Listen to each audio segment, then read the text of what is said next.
Welcome to the 7th year of NASCAR's stage racing and playoff point championship format. This year, it seems as difficult as ever to try and fill out a playoff grid. There are favorites, drivers peaking at the right time, consistent drivers, and some that seem like they can be written out as early exits. But at the end of the day, this is NASCAR and things can get a little messy. So I'm going to go into Larry McReynolds mode and look at the trends of the last 6 years to try and build a perfect NASCAR playoff grid. We can already make some decisions on how far a driver will advance based on their performance in the regular season and ability to secure playoff points. These are pretty straightforward picks that we kind of assume going in, but I have some numbers to back them up. In 2022, Chase Briscoe made it to the round of 8. This is the furthest that a driver that finished outside the top 16 in regular season points has ever advanced in the playoffs. In fact, Ricky Stenhouse back in 2017 and Austin Dillon in 2020 are the only other drivers in this group to even make it out of the first round. This year, it's only Stenhouse that finished the regular season on the outside. Joey Logano's 14 playoff points in 2018 are the fewest for an eventual champion, and Christopher Bell's 11 in 2022 are the fewest for a Championship 4 driver. If those two records hold up, this one knocks out some of those mid-tier names that maybe could have made a run, but just haven't been able to put together a championship caliber year. No driver to finish the regular season outside of the top 7 in points has made the Championship 4. As much as the playoff format seems to be about wins, having elite consistency over 3 race rounds is the playoff game. This trend only knocks out 2 drivers. First, Kyle Busch, who was able to grab a few wins in his RCR debut season, but the season-long consistency just isn't there. Ross Chastain got his win at Nashville, but Trackhouse isn't what it was in 2022. No driver that entered the playoffs with 0 playoff points has ever made it past the round of 12. The first 2 rounds always seem to have a focus on survival, and if you don't have playoff points, there is nothing to fall back on. Bubba is sitting in a dangerous spot. The regular season champion has made the championship 4 every year except in 2020 when Kevin Harvick missed the cut at Martinsville. This is pretty straightforward. Martin Truex Jr. was the best over the first 26 weeks. He'll likely be pretty good in the final 10. The only time a driver started the playoffs with more than 35 playoff points and missed the championship 4 was Kevin Harvick in that 2020 season. William Byron should be set. Okay, so I think this is a pretty good start. We were able to knock some names out and narrow the field. If you look at those 6 on the right, and I said one would be the 2023 champion, it seems reasonable. If I found a few helpful stats, I'm sure an argument could come together. They've generally had the best seasons of anyone in the field. Now though, there are some tough decisions that have to be made to figure out how we get a champion and who gets eliminated when.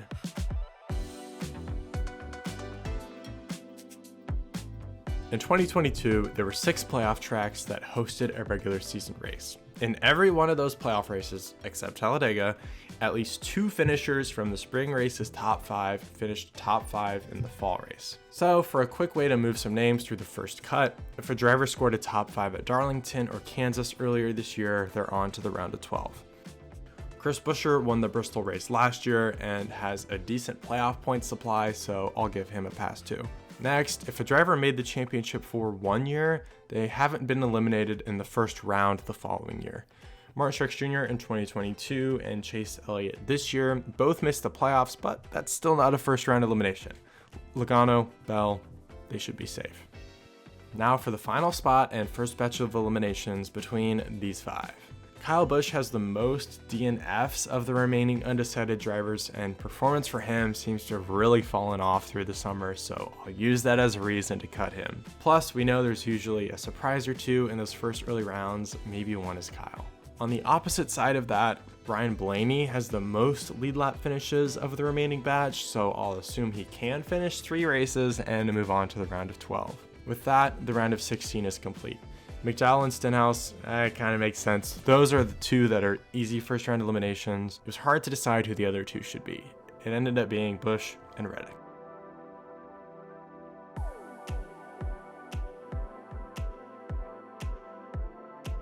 Texas is unbelievably boring, but for the sake of an otherwise chaotic round, it is good at rewarding the usual suspects. In the last 2 years, since Texas has had just the fall date, the winner had already won multiple races by that point in the season.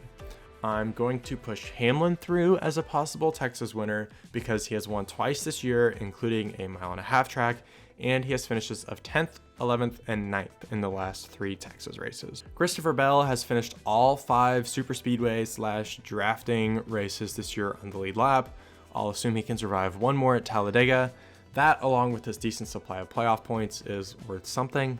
Joey Logano and Ryan Blaney have finished in the top 10 at 4 of the 5 Roval races. That, combined with their super speedway ability, I think they're moving on. So now, only 2 of these 5 can move on. This is certainly the wildcard round with the Roval and Talladega, so there's no right answer here. To try and find one, let's think about who could realistically win at each of these tracks. For Texas, I'll throw up the number of top 5s at intermediates this year. Chris Buescher and Ross Chastain have both won at intermediates, and Kyle Larson has finished in the top 5 at 4 of the 6 races. For Talladega, there are 2 things to bring up. First, last week at Daytona, all 3 of these Fords were in the picture on the last lap, and Ross Chastain has already won at Talladega in a next-gen car. On the other side of that, Kyle Larson hasn't even finished on the lead lap in a drafting race this year. And finally, the Roval. Kevin Harvick is actually part of the group I mentioned earlier with Logano and Blaney as one of the only guys to finish top 10 in most of his Roval races. Chris Buescher is 2 for 5, while the other 3 have either finished in the top 10 at the Roval once or never. Buescher is all green, so I'll say he can move through. Larson and Keselowski look like they'll struggle this round, and it might be time to give them the chop. Between Chastain and Harvick, I'll eliminate Harvick. Historically, the round of 12 takes at least 2 drivers seeded 10th or worse.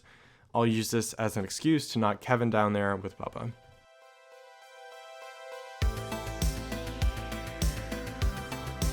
Now it's serious. It's time to select the championship 4. I'd already decided this is where Ross Chastain, Joey Logano, and Ryan Blaney will just run out of speed, which I think is still the correct call when you compare their seasons to the other 5 here. So this is about finding one driver of these 5 that can't quite make it on to the championship 4. I already moved Byron and Truex through, but I'm still going to talk about them just to demonstrate again why they should move to the championship 4 beyond their seeding and playoff points. William Byron won the spring race at Vegas, the second most recent race at Homestead, and the third most recent race at Martinsville. Since switching to Toyota, Martin Truex Jr. has won at all of these tracks. He hasn't finished outside the top 10 at Vegas since before the pandemic, and he hasn't finished worse than 12th at Homestead since before his win in 2017. So yeah, I think these 2 will be all right. Denny Hamlin won at these mile-and-a-halves recently and finished in the top 5 in the last 2 Martinsville races. Skipping down to Christopher Bell, he finished 5th at Vegas in the spring, has an alright average finish of 13th at Homestead,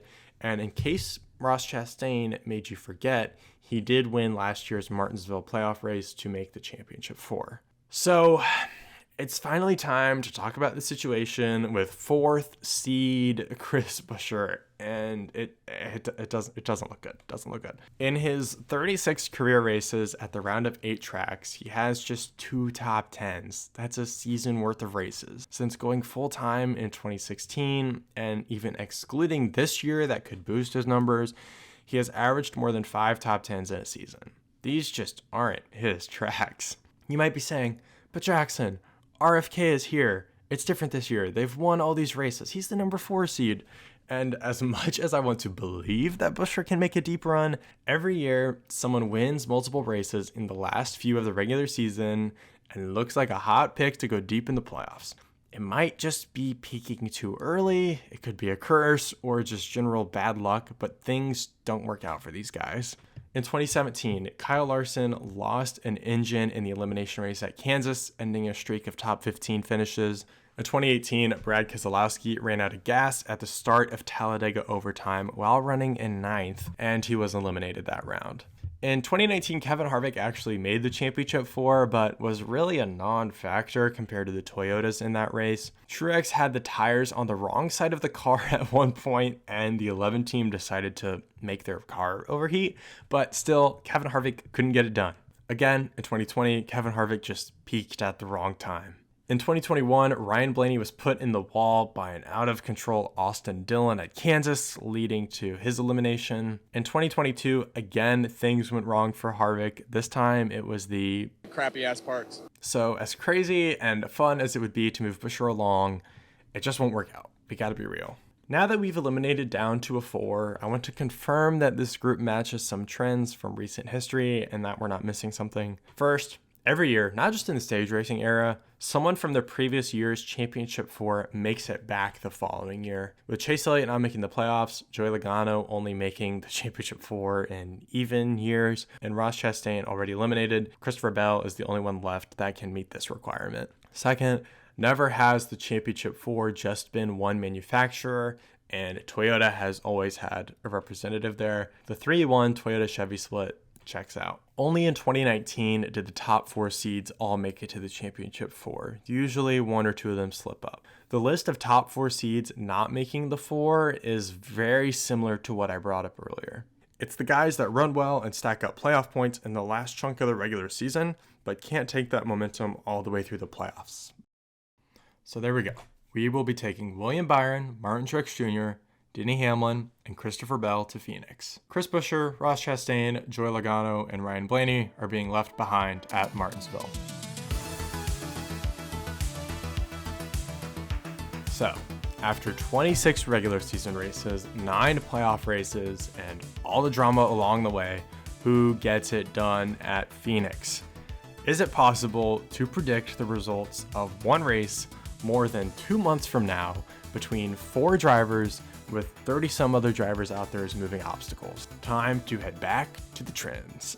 The first thing I thought to check would be the team dynamic of the Championship 4. 3 JGR cars, 1 HMS car. Does that determine anything? In the playoff point era, 2019, 20, and 21 were years that had teams with multiple drivers in the Championship 4. Twice, one team had a numbers advantage or disadvantage in the finale. JGR won the title in 2019 when they had 3 cars in, and in 2020, Chase Elliott won the title as the only Hendrick representative in the final 4. Both teams have won in this 3 versus 1 situation, so it goes both ways. This wasn't super helpful. In the 3 years with Phoenix as the finale, the driver in the Championship 4 that had the worst average running position in the spring race has not been able to figure it out and come back to win the championship. Someone has to be worst in that ranking, and boom, it's Martin Truex Jr., and so we can say he will not win the championship. On the opposite side of that, William Byron did win the spring Phoenix race, but that's actually not a reason to put him through as a champion just yet. Joey Logano in 2020 and Martin Truex Jr. in 2021 were both the spring Phoenix winner and made the Championship 4,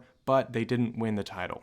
To finally decide the champion, I went back to all 6 championship runs in this format to see if there are any clues in their seasons I could match with Byron, Hamlin, or Bell this year. I looked at the final 10 races of the regular season for those last 6 championships to see how they pushed towards the playoffs. Interestingly enough, they all had at least 1 DNF in the final 10 races of the regular season. I don't know if it's a way to break some tension, a way to get some bad luck out of the way, or some other thing, but they all had a DNF. So, where can we find a DNF from Byron, Hamlin, or Bell? There was just 1 DNF between these guys in the last 10 races, and it came at Michigan. In stage 2, Christopher Bell spun right in front of Denny Hamlin. Hamlin nearly got his DNF, but no, Denny Hamlin had a perfect final 10 races, missing only 3 of the final 1,959 laps in the regular season. Christopher Bell, after Hamlin got by, took his solo spin and hit the wall hard. But in a twist, he kept rolling and managed to finish the race on the lead lap. It was actually William Byron 20 laps earlier that parked it after this contact with the wall coming to the end of the stage. When his damaged vehicle policy clock expired, Byron was awarded the only DNF in the last 10 races from these 3. If a DNF is a little too silly of a reason to make Byron a champion, I'll also bring back some seeding trends and let you know that since this format was introduced in 2017, the number 1 seed wins the championship in odd-numbered years. William Byron just might be your 2023 champion.